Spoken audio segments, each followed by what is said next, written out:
İyi günler. Adana Kalori tarafından Eyüphan Özorlu. Bugün sizlere Arslan Zenit krema makinesini anlatacağım. Bunun burada gördüğünüz ana gövdemiz. Bu parçamız toptur.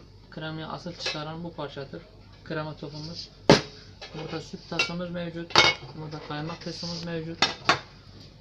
Burada şamandıra tasımız ve şamandıramız. Şamandırayı böyle kattığımız zaman sütü aşağı az akıtır. Ve buradaki parçamız da süt kazanımız. Bunun yanında kazan musluğumuz var. Kazan musluğu makine çalıştırmadan kazan musluğunu açmıyoruz. Birkaç dakika çalıştıktan sonra sütü az az veriyoruz. Bunun yanında gördüğünüz krema topunun içerisindeki zarfları dizilip kurulması için yardımcı olur o parça. Bunun yanında top anahtarımız vardır. Burada sıkma kaydemiz var. Sıkma kaydesini bu şekilde oturtturduktan sonra bu şekilde sıkıyoruz. Bunu herhangi bir taktaya da sabitleseniz herhangi bir şey olmaz. Bunu burada bu şekilde sonuna kadar sıkıyoruz. Tabii sonuna kadar sıkmazsanız aşağı süt kaçırır. Makinenin içerisi süt dolar. Bunun burada gördüğünüz contamız, topun içerisindeki contayı görüyorsunuz burada etrafında. Sütü aşağı akıtmaması için bu conta işe yarıyor ve yedek contayı sizin yanınızda gönderiyoruz makinenin yanında. Bunun burada gördüğünüz somunu sıktıktan sonra kaymak anahtarımız var.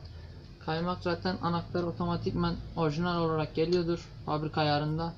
İçe doğru girirse cıvır, dışa doğru çıkarsa koyulaşır. Onu süste göre siz ayıracaksınız.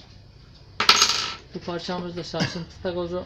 Makinenin sağa sola oynamaması için buradaki deliklere sabitleyebilirsiniz.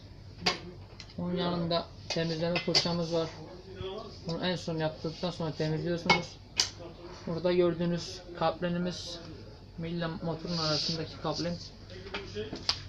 Burada da kitapçığımız mevcut. Kitapçığın içerisinde zaten size tanıtım yapacaktır. Böyle tek tek bakıyorsunuz. Şimdi size kurulumunu anlatacağım.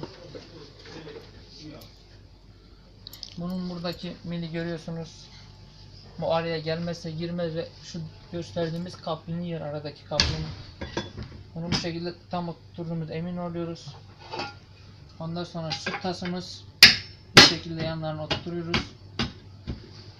Bunun ardından kaymak tasımız. Bunu istediğiniz gibi siz çevirebilirsiniz. Oturtmadan yani sıkıntımız olmaz. Şamandıra tasımız. Şamandıramızı unutmayın. İçerisine katın su aşağı akıtmaması için az. Bunun burada gördüğünüz kazanımızı buraya böyle katıyoruz.